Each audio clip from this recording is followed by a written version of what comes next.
Hi, I'm Astrologer Jenny Lynch, and with me today is my very dear friend Mitch Lewis, astrologer Mitch Lewis. And today we're going to talk a little bit about health astrology. But before we do, I want to mention that Mitchell just wrote this incredible, great book. It's called Murder in the 11th House, and it's an astrology mystery novel. Do you want to tell them a little bit about it? Yeah, sure. My protagonist is David Lowell, who's a professional astrologer, a financial astrologer. And he goes into the detective business several years before the story starts. And his daughter, who's an up-and-coming lawyer, gets a pro bono case and asks David to use his rather unique talents and his co-workers and help clear the accused. Ah. And it's an astrology. He's an astrologer detective, and throughout the book I sprinkle what I think I hope is the right amount of astrology, because I don't want to overwhelm people with astrology. This is not an astrology lesson. Right. Well, it is for those who study the charts, but it's a murder mystery, and it's supposed to be fun. And the reviews have been fantastic. I'm just delighted with the reviews. I could not put the book down. I thought it was so much fun. And and it's part of a trilogy, right? No, it's an ongoing series. Ongoing series, I'm sorry. We're hoping for more than 3, but you never know. I'll take 3 at the moment. Okay. I'm working on the second one. It's being edited now, and that'll be out next fall. So today Mitchell's going to talk about health astrology, and you want to tell us a little bit about what you know? I know it's a vast Well, study. sure, it's tremendous, but it's as old as astrology itself. The way that Talmudic astrology basically breaks down is that Aries is the first sign of the zodiac and it rules the head, and Pisces is the last and it rules the feet. And any student of astrology knows this. And the correlation between planet, house, sign, aspects, etc., is what we spend a lifetime trying to master. Some people have intuition in certain fields, others in other fields, and but ultimately, I think the limit of astrology has only to do with the limitation of the astrologer. So when I deal with an astrology chart, as I told you, my intuition kicked in. I have the moon on the ascendant, so a lot of my work has to do with intuition. But if it's not in the charts, it doesn't exist. I don't just go off on my own feelings. But if I've learned, I have a certain knack for that. But it took 10 years of studying astrology to get the charts well enough to know what that information meant. You can't just pick up a chart and say, oh, I get it, kidney problems. Well, why? Well, the answer is, of course, that the entire chart is the body, not just the 6th house. We look at the 6th house of health and say, well, that has a lot to do with health, and it does, and it has most to do with the attitude towards the health, what rules it and what the aspects are to the ruler. But I've found that a retrograde Neptune in the 6th house often, nothing is always, but often means in life the person has at least the tendency, the genetic disposition to some sort of degenerative disease such as diabetes, MS. There's quite a number of them. Well, I was impressed the other day because you said a woman called for an astrology reading, and I said, so how's your diabetes? And she said, how do you know this? I've been to 12 readers and no one has ever mentioned this before. Well, that was an easy one. Okay. Some of them Give us an example how that Well, works. diabetes, the assimilation of sugar. It's Venus. Venus rules the sweets, and our ability to assimilate sugar is what diabetes is all about. And it could also be any kind of pancreatic problem or a breakdown in the ducts and so on. These are all sub-rulers, and you study this stuff. There are some wonderful books out there, and you learn it, but you learn mostly by like we learn everything. You do thousands of readings. Well, can you give make me notes? So go ahead. Can you give me a couple of examples of things that you've noticed, like a disease that you may have alerted a client to go to a doctor and have them look at a certain part of their body? It's so much more complicated than that, Jenny. Okay. Of course, I'll tell you what some of the rulerships are. It's not a secret, and I hope to do a book on it at some point. But I'm too busy with the murder mysteries now. Too busy bumping people off to save their lives. But for example, in this woman's chart, it was Venus I have to remember now. Venus retrograde in Scorpio. In Scorpio, opposite the moon, and there were some other aspects to it. But it takes a lesson, a whole class, a whole course of understanding the assimilation of it. What house it's in has to do with when you. So you'll be teaching that probably in the future. Well, right? I've taught it in the past, and I would love to do it. I'd like to do an online class. This is what I want to do. I want to Well, get that'll the be exciting. technology together. So, but for example, when you look at the chart, one of the reasons why we like the birth time to be as exact as it can be is because every house in that chart represents a different part of the body. So the 8th house is now the reproductive organs. The 9th house is the hips, the sciatic, the liver. 10th house is the knees and the back and the whole bit, you know, and the bones and the teeth. So if somebody has an affliction to the ruler of their 9th house, for example, and the affliction is severe enough, because there's quite a number of things that can produce more or less the same effect, although Saturn tends to crystallize when Saturn is near Venus in affliction, tendency towards kidney stones. You warn the person not to eat salt, drink a lot of water, stay away from certain kinds of alcohol, certain kinds of foods. And they have to learn this themselves unless you want to hold their hand. I had another client, I gave her a diagnosis of what she should and shouldn't take. She said she'd been to a nutritionist, told her exactly the same. So it's all in the natal chart. And then by transit, the things that are setting it off. So Saturn afflicting Venus, a tendency towards crystallizations in the lower back in particular. Very least, chronic back problems. Not always, nothing's 100%, but let me tell you, if you wait long enough, these things will manifest. It's a matter whether these people take care of themselves or not. That's the free will. I see. So, and so you go around the zodiac and you look at all the different parts of the body, which ones are problematic. Let's say it is the 9th house. You say to the person, how much alcohol do you drink? Oh, well, I do drink quite a bit. You watch the liver. Let's say they don't drink, they could still have liver problems. These things do happen. But lifestyle has a lot to do with it. So now you check the sciatica, which is, by the way, all of the nerves in the back. It's no longer just the sciatic nerve. And that often flares up if the ruler of the 9th house is afflicted, especially to Saturn, or Uranus, which will create spasms.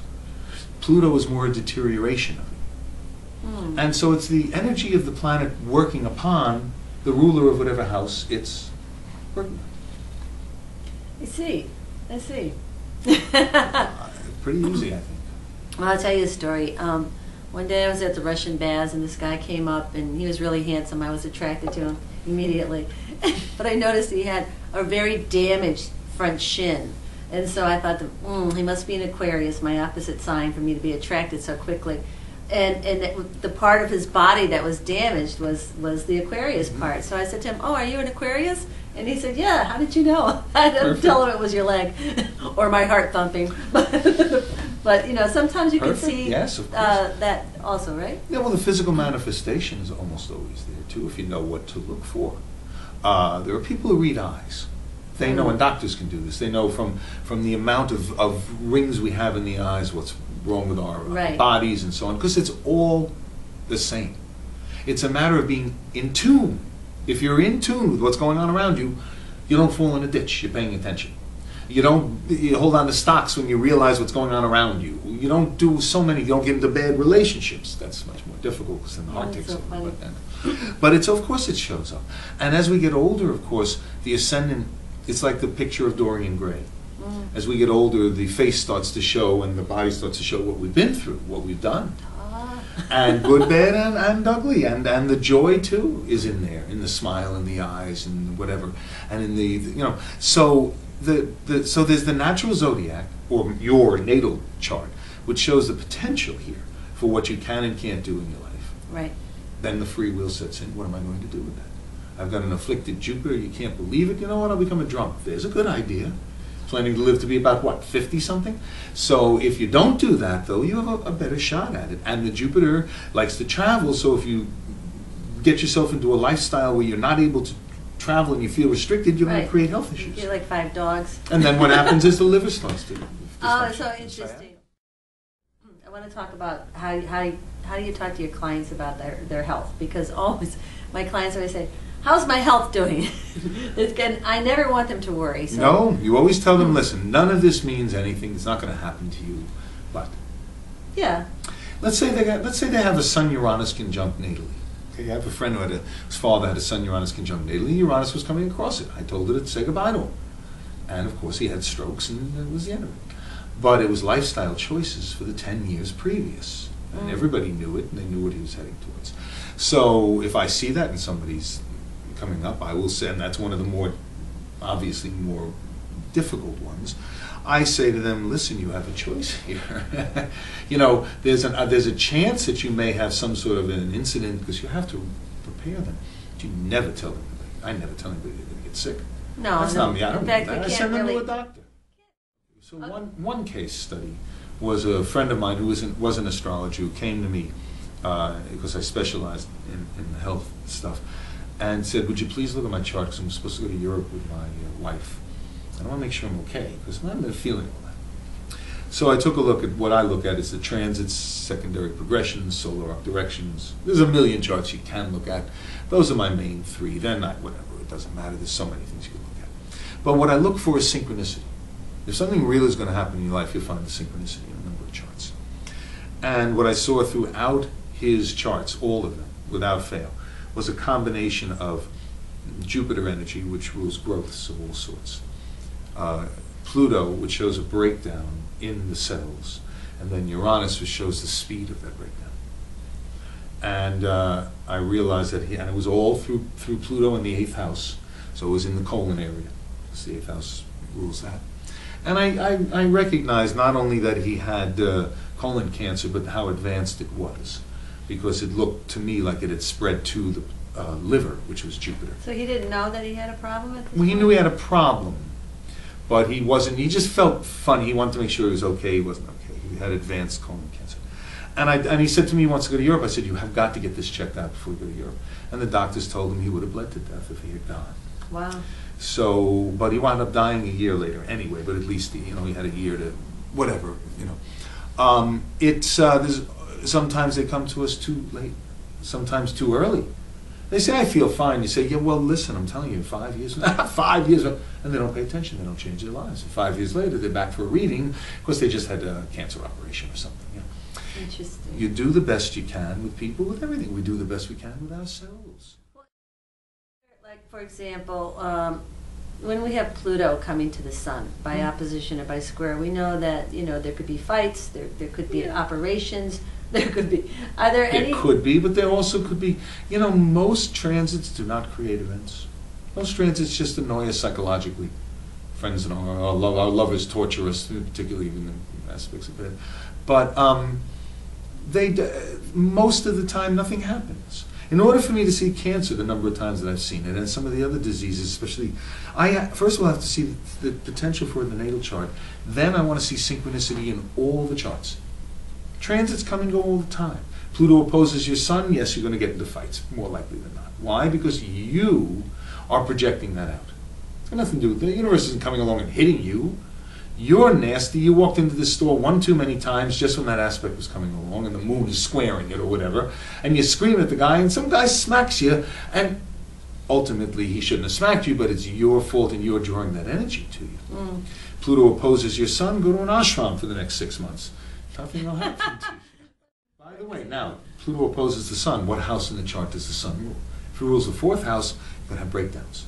Your toilets will break down, your dishwasher, the refrigerator will explode, the air conditioner won't work.